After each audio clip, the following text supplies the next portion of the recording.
Oh wow, what am I watching? This is actually a clip that I saw about a year ago, and I could feel my eyes already changing only after 3 months of working on the internet. So please take this message seriously, guys. I can feel the difference already.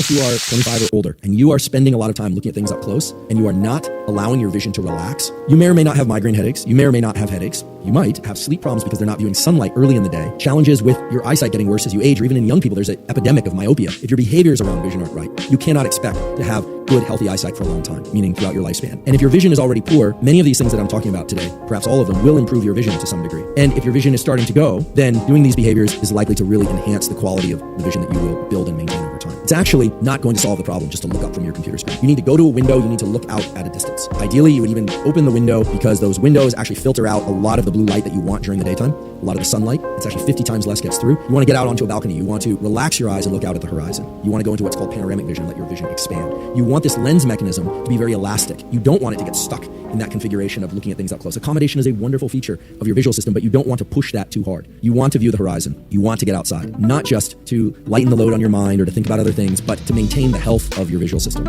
In other words, you want to exercise these muscles, and that involves both the lens moving and getting kind of thicker and relaxing that lens. And the relaxation of the lens is actually one of the best things you can do for the musculature of the inner eye. You might be surprised, but for every 30 minutes of focused work, you probably want to look up every once in a while and just try and relax your face and eye muscles, including your jaw muscles, because all these things are closely linked in the brainstem, and allow your eyes to go into a so-called panoramic vision where you're just not really focusing on anything, and then refocus on your work. At least every 90 minutes of looking at things up close, or even if you're looking at a screen, a television screen, or you're watching a movie, you ideally would have at least 20, probably more like 30 minutes of being outside, ideally, but if you can't be outside, of non-up-close vision. You might say, that's impossible. How am I supposed to do that? I'm in an office or I'm in a building. Get to a window, get outside if you can do it safely, get onto a balcony, and just let your eyes relax. You can actually take a few minutes each day, or maybe if you don't do it each day, you could do every third day or so, and actually just visually track a ball. Sometimes it's moving in kind of an infinity symbol. Sometimes it's more of a sawtooth. Sometimes it's changing speed. Sometimes the cue that you're following, the little target, is dilating and contracting. This is going to keep the extraocular muscles conditioned and strong and allow you to have a healthy smooth pursuit system. Remember, the brain follows the eye. It follows the movements of the eye. It has to deal with that, and the neural circuits within the brain have to cope with changes in smooth pursuits. And so while I prefer that people get out into the real world and experience smooth pursuit tracking of visual objects, maybe it's a good reason to go to a hockey game or and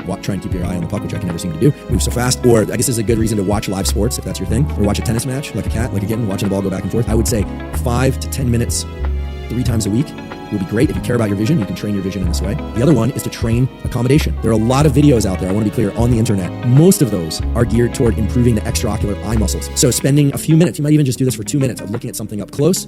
That's going to activate these accommodation mechanisms, and then moving it at arm's length and focusing on it for 5-10 seconds, maybe more, maybe 15 or 20 seconds, then slowly moving it into a location and then out. This is actually a lot like the visual training that's done post-concussion to try and repair some of the balance and motor and visual and cognitive aspects of the brain. Spend 2 to 3 minutes doing smooth pursuit. There's some programs on YouTube. You can just look up smooth pursuit stimulus. You could do this with a pen if you wanted. You could do this. Someone else could hold a wand and you could do that. If you've got someone that can do that for you. Practice accommodation for a few minutes, maybe every other day. Just bringing something in close. You'll feel the strain of your eyes doing that. I can feel it right now. Move it out. You'll feel a relaxation point. Move it past that relaxation point where you will have to do what's called a vergence eye movement to maintain focus on that location as it moves out. Bring it back in. It's worth doing. It's really worth preserving your vision. And again, if you're a young person, this is great because then you can actually build an extra strong visual system using all the tools that we're describing. Hey guys, I hope you're taking this seriously. I've only been doing video editing for 6 months now, and I can already feel my eyes changing and them battling to focus the way that they used to. So please guys, exercise your eyes, give yourself a break, take some time, detox, go outside, and then enjoy some of that crackling bacon that you heard cooking there. Those are your eyes melting. Join us for one of the other videos where we can laugh a bit. Okay, bye-bye now. Bye-bye. Bye-bye now.